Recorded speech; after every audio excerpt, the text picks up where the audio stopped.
Hello दोस्तों, आज तो पहले से भी ज्यादा मित्र आए हैं। दीदी, जो बात हमें समझ नहीं आती, आपकी कहानी सुनकर तुरंत समझ में आ जाती है।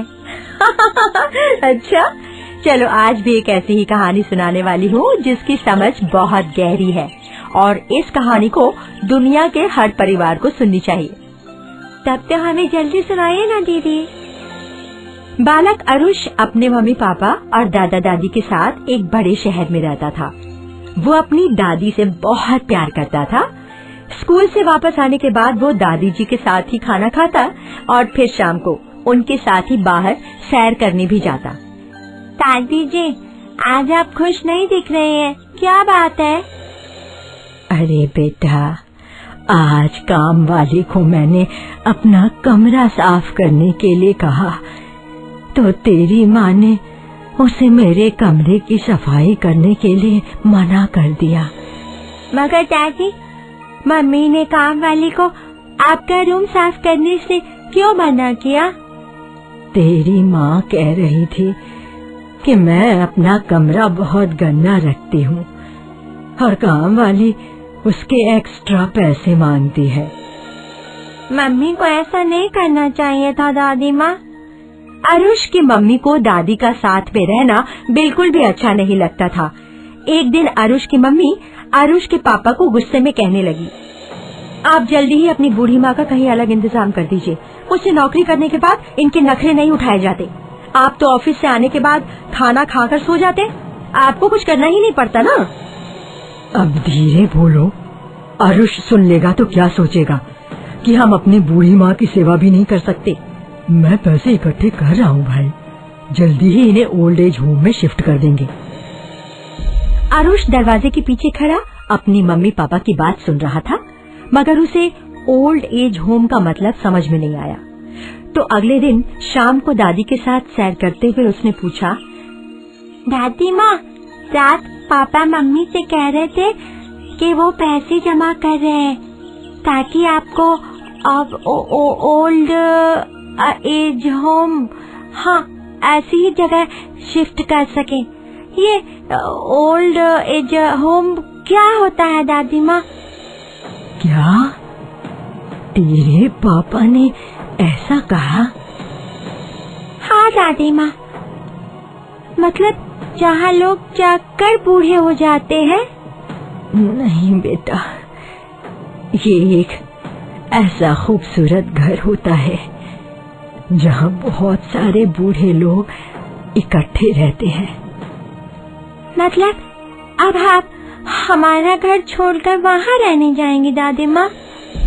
तेरे मम्मी पापा अगर ऐसा चाहते हैं तो मुझे वहाँ जाना ही पड़ेगा।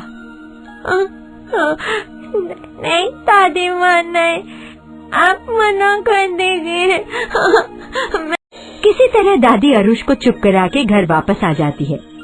1 महीना बीत जाता है और वो दिन आ जाता है जब अरुष के मम्मी पापा दादी को वृद्ध आश्रम छोड़ने की तैयारी कर रहे होते हैं। अरुष की आंखों में आंसू भरे हैं और वो दादी के पास खड़ा है। मम्मी जी, सामान पैक कर लिया है आपने अपना?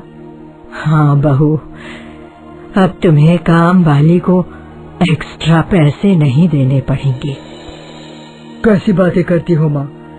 अगर अरुष की मम्मी नौकरी नहीं करती तो तुम्हें यहाँ रखने में हमें कोई परेशानी नहीं थी। माँ, वहाँ ओल्ड एज होम में सब अच्छा इंतजाम है। समय पर खाना मिलेगा, समय पे दवाई मिलेगी तुम्हें। आपकी उम्र की और भी तो बहुत सारी महिलाएं होंगी ना वहाँ। आपका मन लग जाएगा वहाँ। पर मैं अब किसके साथ सैर करने जाऊंगा पापा? कौन मुझे दादी माँ जैसे प्यार करेगा? हाँ। अरुष, डोंट क्राई बेटे, हम लोग हर वीकेंड पर दादी जी से मिलने जाएंगे। और अरुष के मम्मी पापा अपनी बूढ़ी माँ को वृद्ध आश्रम में छोड़कर वापस आ जाते हैं। तब से अरुष बहुत उदास रहने लगता है, न ठीक से पढ़ाई करता है और न ही ठीक से खाना खाता है। अरुष की इस हरकत से उसकी माँ बहुत नाराज रहने लगती है। अरुष, मैं कई दिनों से देख रही हूँ, तुम्हारा पढ़ाई में बिल्कुल भी मन नहीं लग रहा। कल तुम्हारा वीकली टेस्ट है ना, और तुम यहाँ कोने में चुपचाप बैठे हो। मुझे दादी माँ के पास जाना है मम्मा। आपने प्रॉमिस किया था कि आप वीकेंड में मुझे उनके पास ले जाएंगे, मगर आप नहीं ले गए। सॉरी बेटा, मेरे ऑफिस का जरूरी काम था। बेटा अगले वीकेंड में जरूर ले जाऊंगी, प्रॉमिस। मम्मा, क्या आप मुझे कुछ पैसे दे सकती हैं? पैसे? मगर क्यों? मैं गुल्लक में जमा करूँगा। ओके, जरूर दूंगी। आरुष रोज अपने मम्मी पापा से पैसे मांगता और अपने गुल्लक में डाल देता। एक दिन मम्मी पापा के साथ वो डिनर कर रहा था तो उसने कहा, पापा, आपने मेरे गुल्लक के पैसे आज नहीं दिए। ओह सॉरी आरुष, मैं भूल गया। खाने के बाद जरूर दे दूंगा बेटा। बेटे आरुष, क्या हम तुमसे कुछ पूछ सकते हैं कि तुम गुल्लक में पैसे किस लिए जमा कर रहे हो?